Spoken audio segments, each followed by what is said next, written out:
오늘은 내 사랑하는 아들이다 라는 제목으로 마가복음 1장 9절부터 12절까지 말씀을 함께 좀 살펴봤으면 좋겠습니다. 먼저 마가복음 1장 9절 말씀을 같이 한번 읽어보았으면 좋겠습니다. 같이 읽도록 하겠습니다. 그때 예수께서 갈릴리 나사렛으로부터 와서 요단강에서 요한에게 세례를 받으시고 네, 그때는 세례 요한이 사역을 할 때죠. 세례 요한이 광야에서 메시지 전했을 때 누가 오셨다고 그랬어요? 예수님께서 요한을 만나러 오십니다. 요한에게 왔어요. 그럼 요한에게 와서 무엇을 하셨을까요? 오늘 본문에 보면 요한에게 오셨다 무엇을 받으셨다고요? 세례를 받으셨다. 그래서 우리는 본문을 읽을 때 예수님께서 세례를 받으셨구나 라고 생각하기 쉬워요. 그런데 이건 쉬운 문제가 아닙니다. 실제로 다른 성경에 보면 요한은 그런 얘기를 해요. 예수님, 왜 당신이 저에게 세례를 받습니까? 제가 세례를 받아야죠. 어저께 배웠던 것처럼 예수님보다 누가 더 크신 분이에요? 아니죠. 요한보다 누가 더 크신 분이에요? 예수님이 더 크신 분이죠. 예수님은 성령으로 세례를 주시는 하나님의 아들이에요. 그렇다고 누가 누구에게 세례를 받아야 됩니까? 그런데 예수님께서 요한에게 세례를 받겠다고 그러는 거예요. 특별히 그 당시에 세례는 어떤 사람이 받는 거예요? 죄인이 받는 거예요. 그럼 죄인이 아닌 의로우신 하나님의 아들이신 의인이신 예수님께서 왜 인간의 세례를 받냐는 거예요. 그래서 세례 요한은 거부합니다. 그럼에도 불구하고 예수님은 그런 얘기를 하세요. 아니다. 네가 나에게 세례를 베풀어라. 이게 맞다. 그럼 왜 예수님께서는 세례를 받으셨을까요? 그 이유는 무엇일까요? 예수님께서 세례를 받으신 이유는 뭐냐면 자리바꿈의 원리 때문입니다. 예수님은 의인이세요. 의인이신 예수님이 왜 세례를 받습니까? 왜 죄인이 받아야 될 세례를 받습니까? 그것은 의인이신 예수님께서 무엇을 하신 거예요? 죄인의 자리에 서신 거예요. 그리고 죄인인 우리를 어디의 자리에 옮겨 놓은 거예요? 의인의 자리로 옮겨 놓은 거예요. 그날의 세례를 받으신 것, 훗날에 십자가에 돌아가신 것, 이 모든 것은 자리바꿈의 원리입니다. 예수님께서 우리를 대신해 세례를 받으시고 십자가에 죽으심을 당함으로 죄인이었던 우리의 죄를 사하시고 우리로 하여금 의인이 되게 만든 게 바로 예수님이 하신 일. 그날에 왜 세례를 받으셨습니까? 죄인인 우리를 대신해 세례를 받았어요. 사실 우리는 인간입니다. 그래서 예수님께 인간이기 때문에 인간의 시각으로 바라보죠. 그래서 예수님께서 세례를 받으셨다. 혹은 예수님께서 정말 인간이 되셨다. 예수님께 십자가에 죽음을 당하셨다. 이것을 너무 당연시 여깁니다.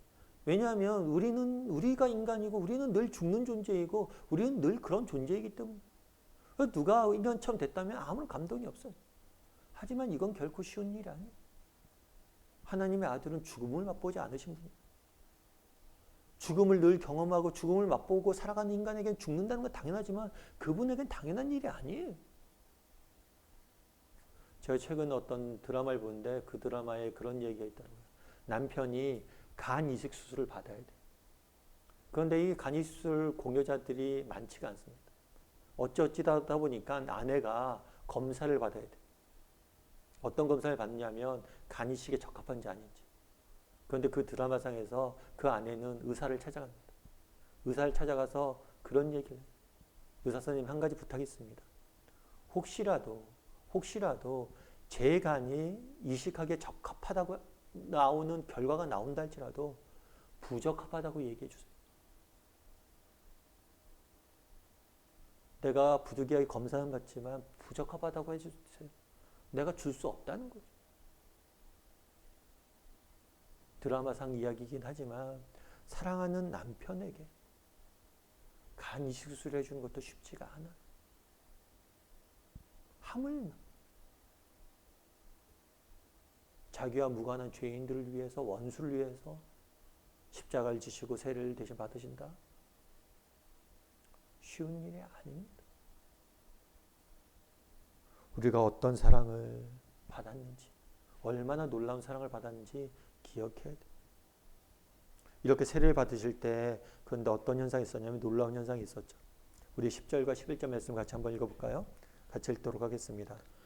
곧 물에서 올라오실새 하늘이 갈라짐과 성령이 비둘기같이 자기에게 내려오심을 보시더니 하늘로부터 소리가 나기를 너는 내 사랑하는 아들이라 내가 너를 기뻐하노라 하시니라.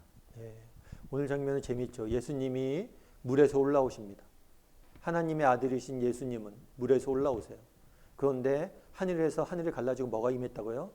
성령이, 하나님의 영이신 성령이 하늘로부터 내려와요. 그리고 하늘에서 무엇이 있었어요? 소리가 났죠. 누구의 소리가 났어요? 하나님의 소리가 났죠. 그래서 오늘 본문은 예수님께서 세례를 받고 나오실 때 예수님과 성자 되신 예수님과 성부 되신 하나님과 그리고 성령 되신 하나님의 영이 한 자리에 모이는, 삼위가 한 자리에 모이는 모습을 우리는 보게 돼요. 그럼 왜 그날에 이런 모습을 보이셨을까요? 왜 성령의 세례를 받을 때 이런 삼위 하나님이 임하시는 모습을 보여주셨을까요? 많은 사람들이 그런 이야기를 합니다. 하나님께서 왜 인간을 창조하셨어요? 왜 쓸데없이 인간을 창조하셨어요? 외로우셔서 그랬나요? 그런 이야기를 합니다. 그런데 하나님께서 인간을 창조하신 이유는 외로움 때문이 아니에요. 왜요? 하나님은 삼위 하나님으로 계십니다. 삼위 하나님께서 충분히 사랑의 관계를 누리고 계셨어요. 외롭거나 우리가 필요해서 우리를 창조하신 것이 아니에요. 삼위 하나님 충분히 사랑의 관계를 누리고 있었어요. 그럼 왜 우리를 창조하셨습니까? 이 삼위 하나님이 누리신 사랑의 관계를 나누고 싶어서 우리도 누리게 하길 원하셨기 때문에 인간을 창조한 거예요. 우리가 자녀를 낳는 것도 마찬가지죠. 부부가 사랑을 합니다. 그럼 자녀를 낳아요. 자녀가 필요해서 낳을까요? 이 자녀를 낳아서 내가 나중에 우리 집안의 일꾼을 써야지. 자녀를 낳아서 내가 노후에 보장을 받아야지. 그런 생각으로 자녀를 낳는 사람 없어요. 자녀를 왜 낳습니까?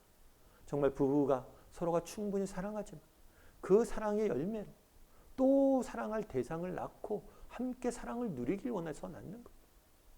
하나님도 마찬가지입니다. 왜 인간을 지으셨습니까? 삼위 하나님이 누리신 이 사랑의 관계를 뭐예요?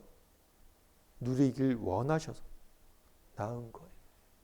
그날에 왜 세례를 받으신 다음에 삼위 하나님이 임하시는 임재의 모습을 보게 됩니까? 보여줍니까? 우리도 마찬가지. 우리가 세례를 받고 정말 예수님 믿고 정말 그리스도 안에 새로워지면 뭐가 된다는 거예요? 이런 삼위 하나님이 누리신 이 사랑의 관계를 누리게 된다는 거예요. 앞서 잘 이야기했죠. 자리바꿈의 원리에 대해서. 예수님께서 죄인 인간의 자리에 놓고 인간인 우리를 예수님의 자리에 놓으셨어요. 다르게 말하면 그날에 예수님에게 들렸던 사랑하는 내 아들이다 라는 말씀은 예수님이 우리를 대신해서 십자가에 죽으심으로 우리를 향한 말씀이 되는 거예요. 그날에 성령이 임해서 예수님에게 임했던 것처럼 성령이 우리에게 임하고 그날에 정말 하나님께서 너는 사랑하는 아들이라 말씀하셨던 것처럼 우리도 정말 그리스도 안에서 그런 존재로 거듭나진다는 것. 아니 삼위 하나님이 누리신 그 사랑의 관계 안에 우리가 예수님을 믿는 순간 함께 들어가서 그 사랑을 누리게 된다는 것. 여러분 그럼 우리는 어떻습니까? 우리는 얼마나 이 사랑의 관계를 누리고 있습니까? 바라기는 정말 오늘 하루 우리는 세상 속에 살아갈 겁니다. 세상 속에 살아갈 때 우리가 어떤 존재였는지를 기억했으면 좋겠어요. 우리는 어떤 존재였어요? 하나님의 사랑을 받은 존재. 정말 사랑하는 내 아들이라 말씀하시는 그 음성을 들은 존재. 아니 예수님께서 우리를 대신해 십자가에 지시는 그 사랑을 받은 존재. 늘 기억할 건 뭐예요?